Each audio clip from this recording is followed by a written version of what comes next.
Life has a way of bringing your actions back to you do something wrong, and chances are it might catch up with you. Kwame didn't believe in karma or that one's actions would return to them. He doubted the universe cared enough to bother. With so many people on this vast continent, the idea that the universe would focus on everyone's actions seemed implausible to Kwame. Yet, just as he had always felt abandoned by life, he eventually got what he deserved, making him wonder if he had been wrong all along. Why did his life spiral downward the moment he hurt someone? He wouldn't have done it if he felt guilty, but he didn't. Kwame was extremely self-centered, and at one point didn't care about anyone or anything. This, unsurprisingly, did not work out well for him. Kwame was a successful man working as a team manager at a leading technology company in Accra. His salary was good, he had great friends, and his work environment was terrific. Most wouldn't guess he was married with 2 kids by looking at him. Kwame took care of himself, regularly going to the gym, maintaining a proper diet, and spending a lot on skincare. He wasn't afraid of self-care and was confident in his masculinity, even though many of his friends mocked him for it. Kwame believed that men who avoided self-care due to its perceived femininity had fragile masculinity. He didn't blame them though, as he used to think the same way. His confidence in both body and mind stemmed largely from his wife, Amina. Amina, or Amma, was a tall woman with radiant brown skin and a warmth that drew people to her. She had been through everything with Kwame. She was a stay-at-home mom, caring for their 2 children while Kwame worked, like any typical family in their community. What most people didn't know was that Amma had gone to university and earned a degree in fashion design. She had planned to work for a firm in Accra to gain exposure, which would help her achieve her dream of opening her own boutique. However, that dream faded after a few years of marriage when Kwame told her it wasn't worth the effort since he could support both of them financially. Although hesitant, as she valued financial independence, Amma agreed. It turned out to be advantageous after they had children, as she didn't want a nanny raising them. Despite giving up her passion, Amma was grateful because it led her to meet Kwame. Kwame and Amma first met at a formal event organized by their respective companies, whose CEOs were respected leaders in the community. Sometimes, the 2 companies collaborated, with Amma's firm designing costumes for new characters in a popular mobile game. At first, Amma thought Kwame was arrogant, as that's the impression he gave off. She planned to avoid him, not wanting anything to ruin her evening, but fate had other plans.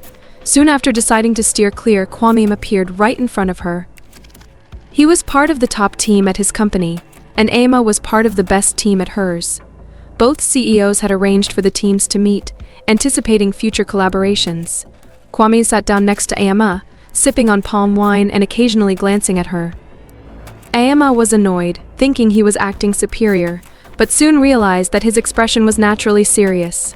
When she told him to stop staring, a mischievous twinkle appeared in his eyes as he explained that his face was naturally like that, and that he thought she was beautiful. Despite thinking it was a foolish way to get her attention, it worked, and soon after they exchanged numbers and promised to text the next day. Kwame kept his promise, texting Amma as soon as they left the event, and they spent the entire night chatting about random things. The week flew by with constant texting even during work hours. Although Kwame was busy with a project and didn't reply as quickly during work, they made time for each other.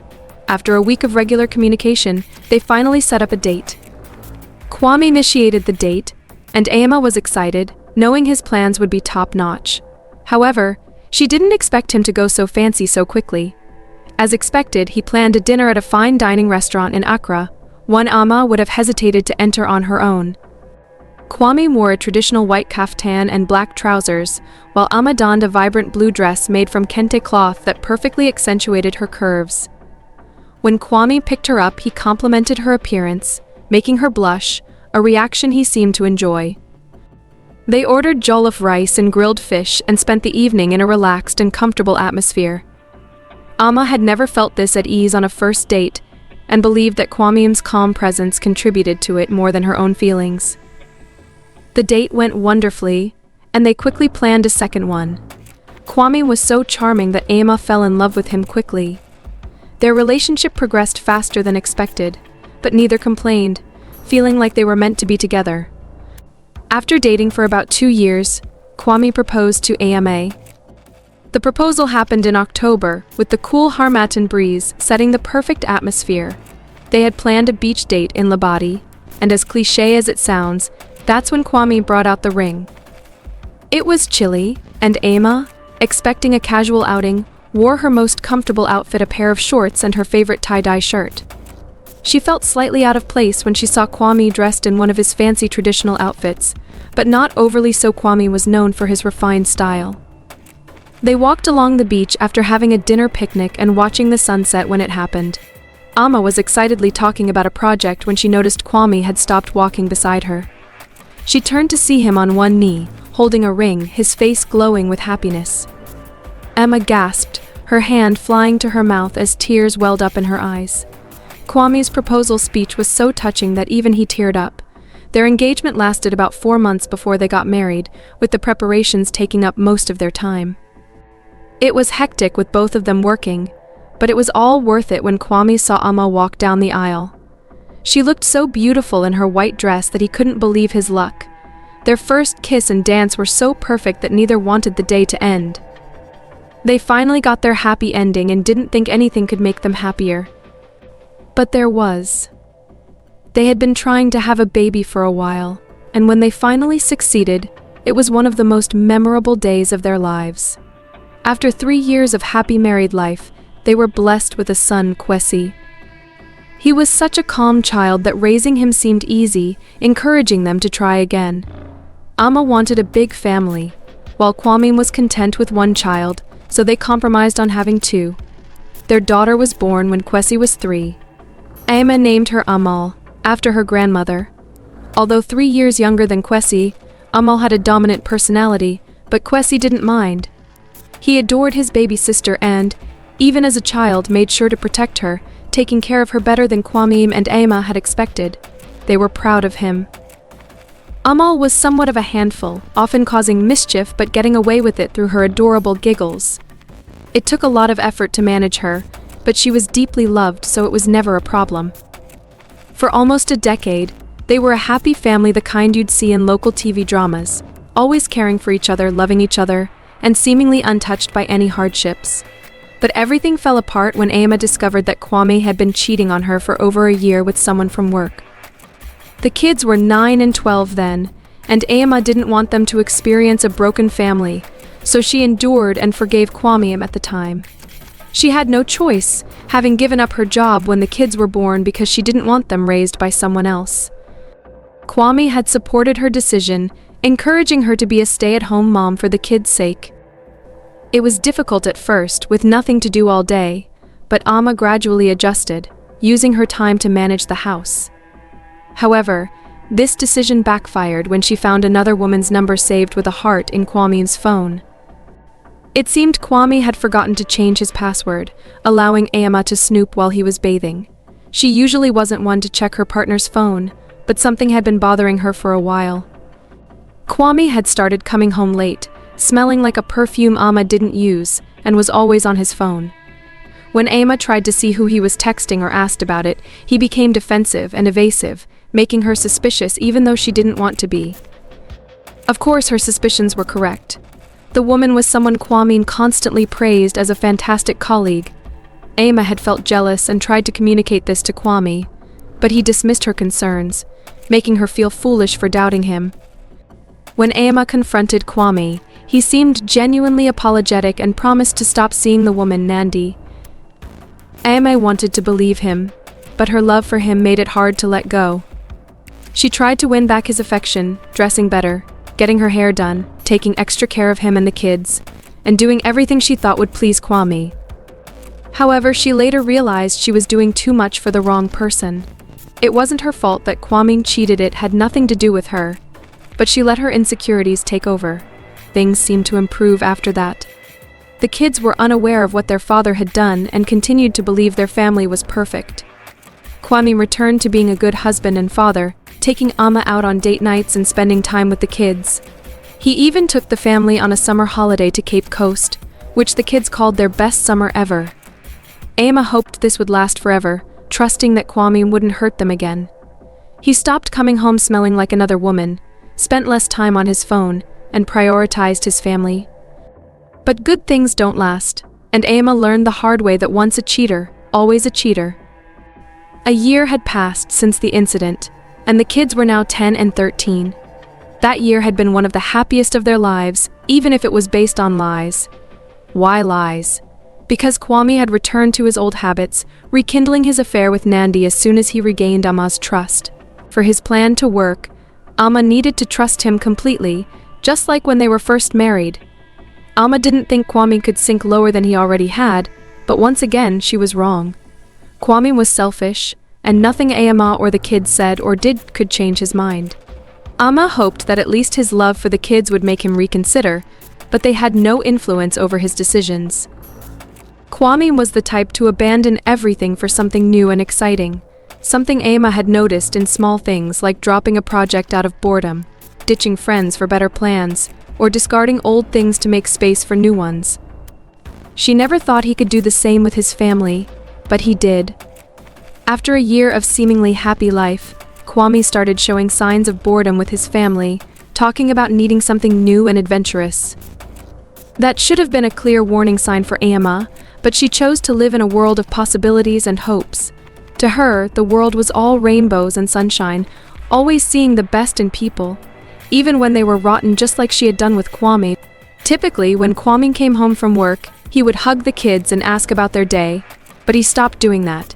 He didn't even greet them properly anymore, often ignoring them when they tried to talk to him, and instead focusing entirely on his phone. He started coming home late again, using work as an excuse, and stopped spending time with Ama and the kids. Ama tried to talk to him about it, expressing how upset the kids were, but he dismissed her, saying he was too busy and they needed to get used to it as they were growing up. Another toxic habit Kwame developed was flaunting his role as the breadwinner, reminding them that they'd be living in poverty without him, and that they should be grateful instead of complaining. Ama considered telling her parents everything that had happened, knowing she needed their support, but she hesitated, not wanting to worry them. She knew her parents would tell her to leave Kwame and come back home, but she didn't want her kids to experience that. However, her perspective changed when she came home one night after picking up the kids from a friend's birthday party to find that Kwame was gone, all his clothes and belongings were missing. There was no note, no car, only a text that said, "I'm happier with Nandi now. I'll send the divorce papers soon. I'm sorry. P.S. Sorry for taking all the money, but I earned it." Kwame had taken all the money. Ama rushed to the safe in their room and opened it to find it completely empty. Not a single CD was left. She checked her bank app to see that Kwame had withdrawn all the money, leaving her with nothing. What was she going to do now? She needed a place to stay, money to afford the mortgage, and food for her kids. Ama tried calling Kwame multiple times, but it went to voicemail. She texted him, but the messages wouldn't go through. She even tried to find Nandi's number to contact her, but as expected, found nothing. Ama was now completely stressed, no job, no home, and no money to feed her kids. She tried her hardest not to break down in front of them, who were standing by the door, their eyes glistening with unshed tears. They understood what had happened, they were old enough to know. But Ama didn't want them to know the full extent of it. She vowed to protect them from everything evil and would stick to it. Taking a deep breath and clenching her fists to stop shaking, Ama shook her head to clear her thoughts before bending down to their height and embracing them tightly. As long as she had her kids, she would keep fighting. She would make their lives better and not let a cowardly man ruin everything. She reassured them that everything would be okay before guiding them to their bedrooms, kissing their foreheads, and getting them ready for bed. Even as she ensured they brushed their teeth and changed into their pajamas, the tension in the air was palpable. Ama tried her best to make them laugh, to ease their anxiety. She could bear the burden herself but didn't want her kids to shoulder it. After putting them to bed, Ama went to the living room and sat down on the couch, rubbing her face and trying to collect her thoughts. There were so many things she needed to consider moving forward. The house had enough groceries to last a couple of days, 3 at most if they cut back on meals. No job would pay quickly enough to cover the mortgage and expenses of 2 children. Not knowing who else to turn to, Ama grabbed her phone and dialed her parents. "Hey Mama," she said, her voice shaking despite her best efforts to stay calm. As soon as her mother heard her voice, she knew something was wrong. How could she not? Mothers have a gift for sensing their children's emotions, and with how close Emma and her mom were, it would have been surprising if she hadn't noticed.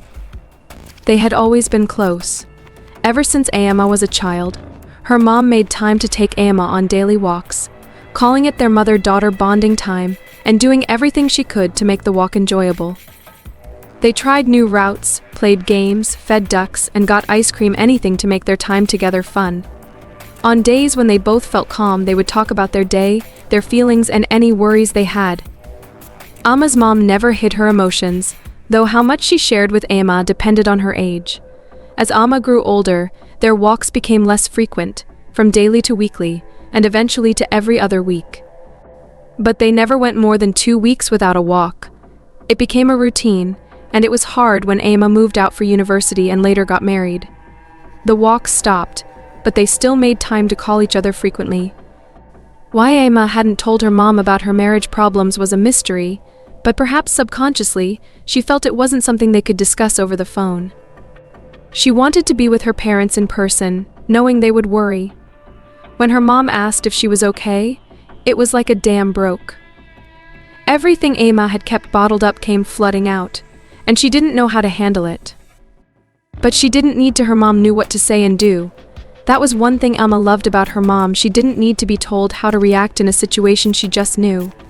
It helped Emma a lot, especially since she always struggled to express her feelings. That was exactly what was happening now. As Emma sobbed on the phone, her mom remained quiet, reassuring her that she was there and that Emma wasn't alone. No matter what, Emma didn't have to face this alone, and that was exactly what she needed to hear. Emma didn't want to hear that things would be okay because she didn't believe it. Right now, all she cared about was that she was alone, with no friends or family nearby, and no one to turn to. Emma didn't even have the money to buy a ticket to visit her parents. After she stopped crying, Emma took a deep breath and started explaining everything that had happened over the past 2 years, from the cheating, how she found out, how Kwame reacted, and how he behaved afterward, to the situation she now found herself in. She had to pause multiple times to control herself, feeling like she would break down again. When she finished, there was silence on the other end of the line for over a minute before she heard her mom sniff and say, "My poor baby, I'm so sorry you had to go through all that alone." The softness in her mother's voice made Emma tear up again. She missed her parents so much. All she wanted to do was go home, cuddle with them, and have a movie night like they did when she was young, whenever she had gone through a breakup, gotten a bad grade, or lost a friend. Every bad moment in her life was made better by being in her parents' arms. Her mom called her dad over and explained the situation to him. Together, they had to calm him down because he was ready to hunt Kwame down and bury him alive for hurting their daughter. Emma told them about her financial situation and how she planned to apply for jobs to get back on her feet. She also mentioned that she feared she wouldn't be able to stay in her current state since it would take time to find a job and start earning a steady income. Emma thought about working as a waitress at a local cafe to afford food for her kids, but her parents insisted that she needed more help until she could stabilize her income. They offered to send her money for a few months. At first, Emma refused, insisting she could handle it on her own, but even she knew how foolish that sounded. After some reluctance, she finally agreed to accept their help, just enough to keep living comfortably with her kids. After reassuring them that she was okay, Emma hung up the phone, went to the kitchen to get some water, and then headed to her bedroom, thinking about how different their lives would be now. There were so many things she would have to face without Kwame's support. The thought of it all made her start crying again as she lay in bed, staring at the empty space where Kwame used to sleep and then at the empty safe. Her life had changed in less than a day, and she didn't think it had fully hit her until she talked to her parents. She should have been angry at Kwame, but all she felt was pain and sorrow. Where did she go wrong? What did Nandi have that she didn't? These thoughts swirled in her mind, making it hard for her to sleep. Eventually, she cried herself to sleep but felt like she had barely slept for an hour before she had to wake up to get the kids ready for school. Dragging herself out of bed, Emma made her way to the bathroom. When she looked in the mirror, her heart froze. She looked miserable, and it had only been a day. Her hair was a mess, her eyes were puffy and red from crying, and she was still wearing the clothes she had on when she picked up the kids. Amma quickly hopped in the shower, cleaned up, and made herself presentable before waking the kids and getting them ready for school. While preparing breakfast, her phone dinged with a notification. Amma picked it up and saw that her parents had sent her a substantial amount of money. Her eyes widened at the digits. It was enough to live comfortably, paying for groceries, the mortgage, and even some extras for at least 2 months. The perks of being a CEO's daughter, she thought. Amma heard footsteps coming down the stairs, so she quickly put her phone away and finished making breakfast. When the kids sat down to eat, Kwesi looked at Amma and asked if their dad was gone. Amma sighed, knowing she would have to explain everything to them eventually, but now wasn't the time. They would be late for school.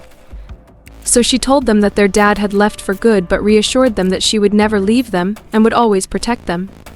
The kids, being bright and understanding, hugged Amma after breakfast, promising to help her as much as possible.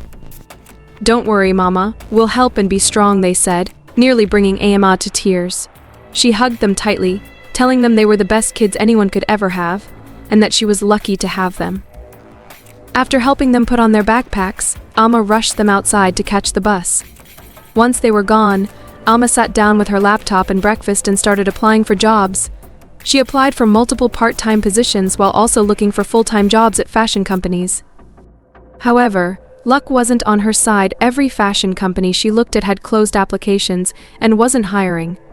Amma nearly lost motivation but thought of her kids and pushed herself to keep trying. There had to be something out there for her. This went on for days, with Amma growing more stressed as the month drew to a close. She managed to get a job as a cashier at a local cafe, but it wasn't enough to cover all her expenses. With only a month's worth of money left, Amma was running out of time. Her kids noticed the stress she was under and stopped asking for snacks or takeout, eating whatever she prepared without complaint. They even declined when Amma offered to order pizza, knowing it had been a while since they had a treat. Amma was so proud of them and made sure to tell them every day how much she appreciated them. But despite her efforts, Amma had no idea what to do next. She had no more job prospects, and none of the positions she applied for had responded. She knew she could ask her parents for more money they offered every time they called to check on her, but Amma didn't want to rely on them. She wanted to earn her own money and take care of her children independently. Time was running out, and Amma felt the pressure mounting. With so much free time on her hands, Amma decided to keep her skills sharp by designing and making clothes, even though she had no one to make them for. One day, while going through her closet, she found a bunch of clothes she had designed when Amma was a child. Her closet was filled with bags of different outfits, dresses, pants, shirts, swimwear that she had intended to donate. The bags had been sitting in her room for days until Amal came up to her holding a shirt from one of the bags and asked if she could buy it for a CD. Amma jokingly agreed, and suddenly, an idea clicked in her mind. She grabbed Amal's cheeks and called her a genius before rushing off to her room, leaving Amal confused. Amma had just realized she could sell all the clothes she had made and earn money from them. Why hadn't she thought of it before? Amma quickly took out all the clothes and started counting them. There were around 100 pieces. She opened her laptop, sat on the beanbag, and created an account on eBay. She grabbed her phone, hung the clothes on hangers, ensuring they were crease-free, and took pictures of them, even modeling some herself. Most of the clothes were in Amma's size, but she had a few that could fit other sizes as well. It took her an entire day to get the pictures ready, but by the time she finished, it was the kids' bedtime, and even Amma felt exhausted. That night, after their nightly routine, the three of them gathered in Amma's bedroom, comfortable and cozy, watching an animated movie. It was a relaxing night, and they all fell asleep peacefully. The next day, Amma uploaded all the pictures from her phone to her laptop and began listing the clothes on eBay. She set the prices reasonably, not too high but enough to cover her bills. Soon, all 102 items were listed, and now she just had to wait. After finishing, she quickly got dressed for work. Amma had hired a babysitter to look after the kids while she was at work, and since it wasn't a full-day job, the salary wasn't too high, so Amma could afford it. When she returned home around 6 p.m., she greeted the kids, said goodbye to the babysitter, and started preparing dinner without checking her phone. She had been too busy to check the eBay account all day, and her curiosity and anxiety were building. After making dinner mac and cheese as the kids requested, she resisted the urge to check her phone during the meal, sticking to their rule of no electronics at the table. When they finished dinner, Alma put the dishes in the dishwasher, cleaned the kitchen, and finally sat on the couch. The kids sat on the floor, watching a Disney movie and building Legos. Alma checked her phone and was shocked to see the eBay notifications her clothes were already selling, although only a few items had been purchased so far. She knew it would take time and was grateful for the orders she had received on the first day. After putting the kids to bed, Alma packed the 5 pieces of clothing that had been ordered, making sure they looked as nice as possible, and set them aside to mail the next morning. Things were slow after that, with not many new orders, which was a little discouraging, but a week later, Alma woke up to a flurry of notifications on her phone. Almost all of her clothes had been ordered, leaving only 10 items unclaimed. It all happened in one day, and Alma was stunned. She wasn't sure how it was possible until she read a message from a customer named Kessie, who said she ordered Alma's clothes after seeing a famous YouTuber review them. Kessie included a link to the video, and Alma watched it, discovering that a YouTuber named Zola, who had over 106,000 subscribers, had reviewed her clothes. Zola frequently reviewed underrated clothing brands and had stumbled upon Alma's eBay account. She gave an amazing review, praising the material's quality, the perfect fit, and how comfortable the clothes were, even giving them a 10 out of 10 overall rating. Alma was thrilled and knew Zola's authentic reviews were highly regarded, with many people following her recommendations. Soon, all of Alma's clothes sold out, and customers started demanding more. They even requested different sizes, and who was Alma to refuse? That same week, Alma went to the store, bought all the supplies she needed, and got to work designing and making new clothes in various styles, patterns, and sizes. She created a social media profile to keep customers updated, asking for their patience and thanking them for their support. With that, Alma quit her part-time job to focus entirely on her clothing business, spending day and night working for over a month before she had enough to launch a new collection. She announced the drop on her social media, and when she finally released it, the entire collection sold out in less than a week. As time went on, Alma continued designing and selling out every collection she released. Her business grew, and she converted a room in her house into a studio where she made all her clothes from scratch. She eventually created a website for her brand, which she named Della Designs, which started gaining national recognition within a year. Alma earned more than she ever could have working for another company, and her business expanded significantly. She now owned an entire building in Accra, employed multiple people who worked on designing, making, and selling the clothes, and had a marketing team that handled photo shoots, models, and other aspects of the company, with Alma as the CEO. Della Designs was invited to numerous fashion events featuring well-known brands, and Alma was frequently asked to do interviews, gaining a lot of publicity. In no time, Della Designs became one of the most recognized clothing brands in Africa. Alma's kids had grown up, and she had given them the life she always dreamed of providing. They were all incredibly happy until Kwame showed up again. Apparently, Nandi had used him for his money, and after he lost his job and most of his wealth, she left him without a second thought. Kwame called Alma, saying he had gone to their old house but couldn't find anyone. Of course he couldn't. AMA could now afford a much bigger and better home. Kwame insisted on meeting them before any decisions were made, so Alma consulted the kids. They told her the decision was hers, and they would support whatever made her happy. Emma decided to let Kwame visit, but she told herself this would be the last time he would ever step foot in her house. When Kwame arrived and saw the mansion Emma now lived in, his jaw dropped. "How did you afford all this? Did you marry a rich man?" he asked, which made Emma furious. Leave it to Kwame to underestimate her. When she told him she was the CEO of Della Designs, Kwame had to sit down in shock. Nandi was obsessed with that brand. She said it's the most popular one these days, he muttered. Amma smirked, knowing Kwame finally understood how successful she had become, and that she didn't need him anymore. She escorted him out of the house without giving him more time to beg. "We don't need you anymore, Kwame. You lost us the day you left us with nothing," she said, closing the door behind him. Aema and her kids had built a happy life without Kwame, and they didn't need a cowardly man to disrupt their lives anymore. She shut the door on that chapter of her life, determined never to look back, and continued moving forward. In life, every action we take has consequences, and sometimes those consequences come back to us in ways we never expected.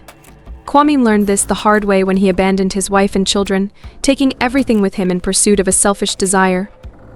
But life has a way of turning the tables, and when he came back hoping to reclaim what he left behind, he found that his family had moved on and built a better life without him. This story reminds us that no matter how difficult the circumstances, with faith, determination, and the support of loved ones, we can overcome even the greatest challenges.